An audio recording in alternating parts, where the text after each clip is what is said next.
Very good afternoon, everybody. Austin here. Welcome to AW Services. Just a short video, really. Currently, we're enjoying the dregs of summer. It's still warm, it's still dry, but our nights are drawing in. Autumn is biting at our arse, or fall, as our American cousins call it. So, autumn's coming. This will mean, inevitably, we will have early morning frosts as the nighttime temperature drops. And then leading into winter, we will experience a lot colder weather. So something I do, a personal measure, something I favour, I always carry with me during the winter months. A little bit of a backstory. I live in North Devon, a place called Barnstaple, which is a very small town. Barnstaple is situated between two major moorland or country park regions. So I have Exmoor to the east of me, and then to the southwest of me I have Dartmoor National Park. So both of those within sea level and altitude are 2,000 meters plus, I would say, above sea level, and they do experience sporadic heavy snowfall during the winter months.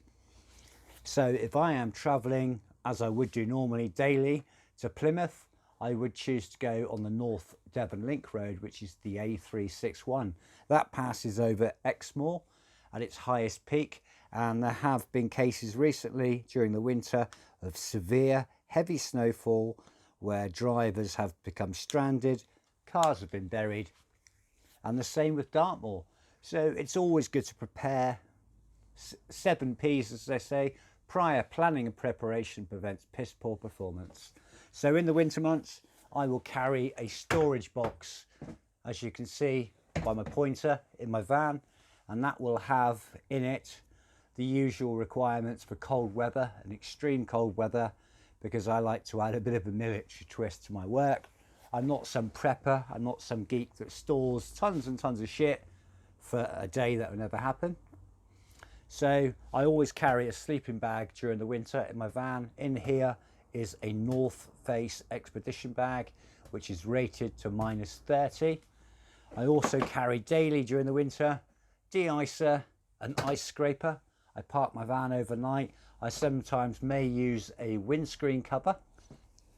If you own a modern day van like a Volkswagen Transporter, as Ashley McIntosh cleverly posted a video on A Macintosh on YouTube, you can use winter park mode, where your windscreen wipers will lock up in a vertical position to stop ice forming and to glue them onto your van windscreen.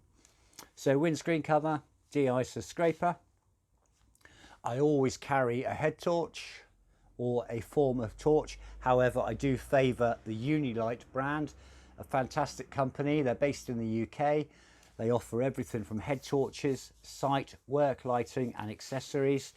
I favour Unilight because I've tried and tested Petzl over the years doing climbing, mountaineering. They're an absolute pile of shit. So Unilight, high visibility torches as well. I believe they do a black range. Very good lamp life, good battery life, and a host of LEDs for different modes between flood, site lighting, running. Carry that. I always carry and wear a waterproof windstopper jacket, highly recommended. Also in the back of my van, I always carry a high visibility bomber jacket, which is padded in case I break down or become stranded at a remote location. It gives away my actual person. If anyone's looking for me, a breakdown truck, rescue service, they can see me. In my lock and seal box, I always carry also a Jetboil gas stove, which is slightly out of camera angle because I forgot to put it on the box. In there is a pack of sachets of instant coffee with milk and sugar. I also have 4 hot meals. I can also eat them cold, which are the Wayfarer ration pack brand. I've got burgers and beans. I've got all day breakfast. I've got chicken curry. I've got a sticky toffee pudding. I've also got a couple sachets of salt in there because your body needs salt, and also sugar as well. I've got a KFS, which is a military knife, fork and spoon set. So that's all in that box. That's always something that stays in my van. Another thing, if you're window cleaning early mornings, be very careful of using warm water, as it may shatter the glass that you're working on. Glass thermically reacts to temperature. If you increase the temperature, you will crack it. The same metaphor really, if you're going to go and pour a kettle of hot water over your windscreen, it's going to explode on you. So lower down, we have something I'd always wear.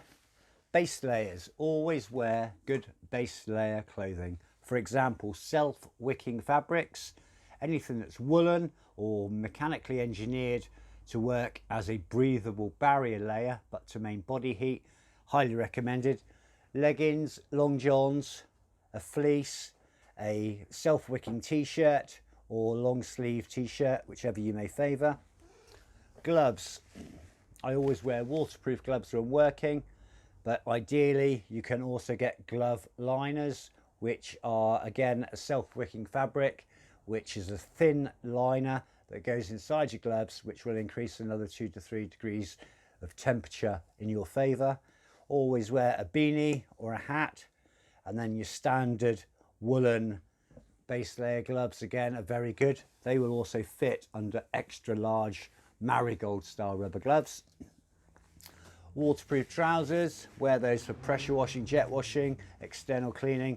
But again, this particular brand, I believe they are North Face, are fantastic. They're ultra lightweight. They have air mesh webbing inside, so they're not like your standard sweat bags that you'd get from Screwfix, where you sweat like a pig, your legs are piss wet. These will actually let your legs breathe but maintain a waterproof property to protect you as well. Also, during the winter, I will take 5 litres daily and rinse it out of fresh drinking water throughout the heavy winter months. In case I do get stranded, I've then got hot water to boil and have a hot drink. Again, if you're stuck, stranded, you live in North Yorkshire, you get snowed in your vehicle, another amazing top tip is always make sure your exhaust pipe has been dug out and it's clear, so you're not back pressing poisonous gas into the cabin of your vehicle, because carbon monoxide will kill you. So make sure your exhaust pipe is well clear. Make sure you do your regular vehicle checks, which I will put on to the end of this video. Also, always maintain that one or more of the windows in your car, i.e. driver side window, passenger side window if you've got a van, are wound down about 2 inches. Not so brilliant when it's absolutely lashing down with rain, but if you're stranded in snow, you need to let oxygen in the vehicle. You need to let carbon monoxide and CO2 out of the vehicle as well. So another good top tip. I have trained in some harsh, extreme environments, so I talk from experience. But these are some very good, useful tips for winter work. And also, if the weather turns absolutely sour, winter survival. Can you maintain for 6 hours, 7 hours longer in a vehicle if you're stranded in snow or extreme weather? None of this applies to flooding, but if you're in cold weather and it's absolutely freezing cold, you need to look after yourself. Protect your extremities. Your head will dissipate more heat than the rest of your body. Keep an eye on your hands, your fingers. Can you move them? Have they changed colour?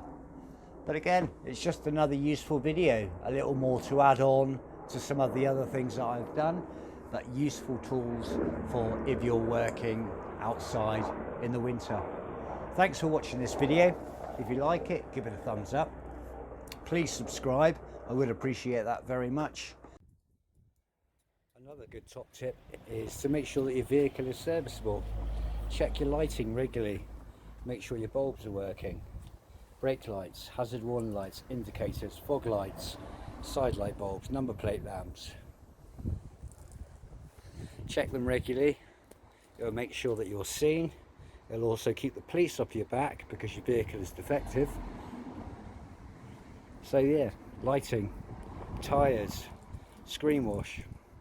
If you don't have a modern day vehicle with winter mode for your windscreen wipers, then set your windscreen wipers off and when they come up to a vertical angle on the glass that's pointing straight up, turn the ignition off, take the key out. So when you do get frost, this will stop them freezing to the windscreen as water droplets in the ice drop and slide down the screen, causing your wipers to stick to the glass. So another good tip there. Also, if you've got a mesh steel bulkhead like I have, insulate it with some carpet underlay, an old duvet, an old blanket, cable tie it over the bulkhead. This will save you 2 to 3 degrees and keep your cab warmer in the mornings when you jump in on that bitterly freezing cold morning.